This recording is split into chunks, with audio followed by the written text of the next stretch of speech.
Hello, this is old Mr. Kent of MrKent.com, and one of our previous presidents often had fireside chats, and we don't have a fireplace, and this is a real video. It's not, we're not chatting, so can't call it that, but that's kind of what it is, because I thought I'd just sit down and explain some things that I've learned since I got my Mini 3, so I'll go over some things. And I sometimes have a tendency to talk too fast when I get excited about teaching. So we'll just slow down. First of all, one of the way that drones work. Let me get the old-fashioned kind here. This is my Air 2S, and it's a very nice drone. And the way they work is you got four props. There's two that turn counterclockwise and two that turn clockwise. And the way that actually these are the ones that turn counterclockwise. These are the ones that turn clockwise. Anyway, do I have that right? I'm not sure. Doesn't matter. Anyway, so the reason that they have to have that, if they all turn the same, let's say they all turned clockwise. Let's say they all turned this direction. Then that Newton's law of physics says for every action there's an equal and opposite reaction, which is why I probably get in trouble with my wife a lot. Oh, back to this. Now, so if the props are turning clockwise, that's going to make the drone turn this way, and so the drone would just spin. So we have to have two that go clockwise and two that go counterclockwise. Now, if they want to make the drone turn, then the ones that, let's say we want it to turn counterclockwise like this, well, then they speed up the clockwise props and slightly slow down the counterclockwise props, and it makes it turn. So that's how that works. And then if, for instance, you want your drone to go frontwards, then they speed up the rear props to tip it like this. Now the rear props are pushing this direction. And so then that translates into moving the drone forward in that direction and backwards and so forth. So that's how they speed up the props on the back if they want to go frontwards. They speed up the props on the front. And if they want to go sideways, you see how that works. So anyway, and I've heard a lot of explanations as to why the Mini 3 looks like a frog getting ready to jump. That's what it reminds me of anyway. And, some guys say, well, that's because then you get better upward protection, object avoidance. And anyway, so I'll tell you what I think, and I just think in this, but I'll bet you I'm probably really close to right.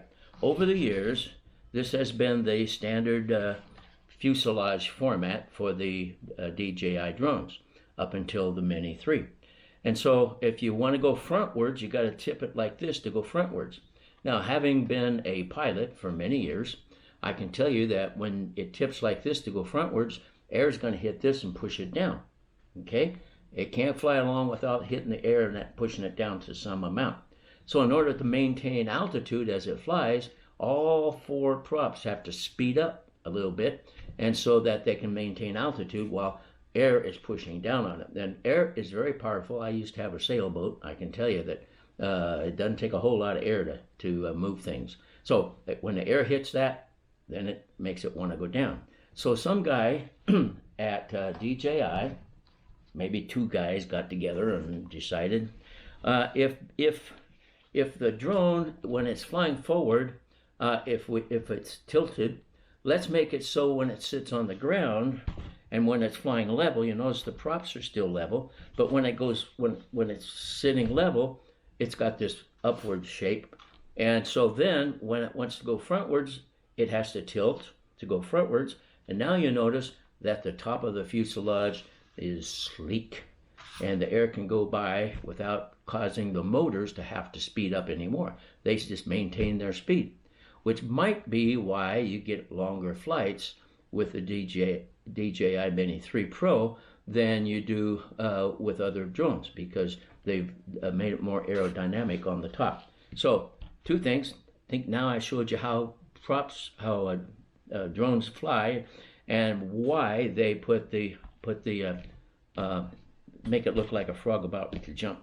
So that's just my opinion. Okay, it could be a cricket about to jump. Anyway, so well, the last thing I want to talk about is their antennas.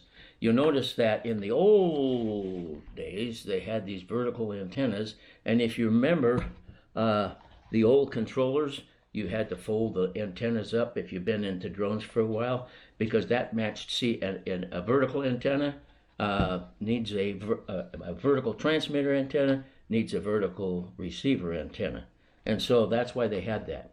Well, now I don't know when they decided to switch, but you'll notice that the Mini 3 doesn't have any of those vertical antennas, because with OcuSync now, the antenna is in the part that slides out to hold your phone, and that's horizontal.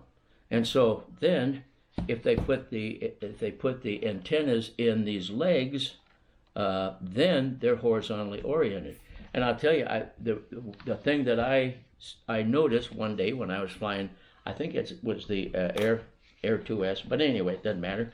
But they had the antennas they have the antennas in the legs, because I had gone out and I got way beyond, and my connection was turning red, and I thought, I'm about to lose that. I might want to start to turn, and I turned just a little bit, and when I did that, this lined up with this better, and my connection got better. Just when I turned it just a little bit, because that lined them up better. Sometimes DJI Dorothy will tell you got to get your antenna lined up better. Anyway, so that's where the antennas are, in my opinion, to make everything work better.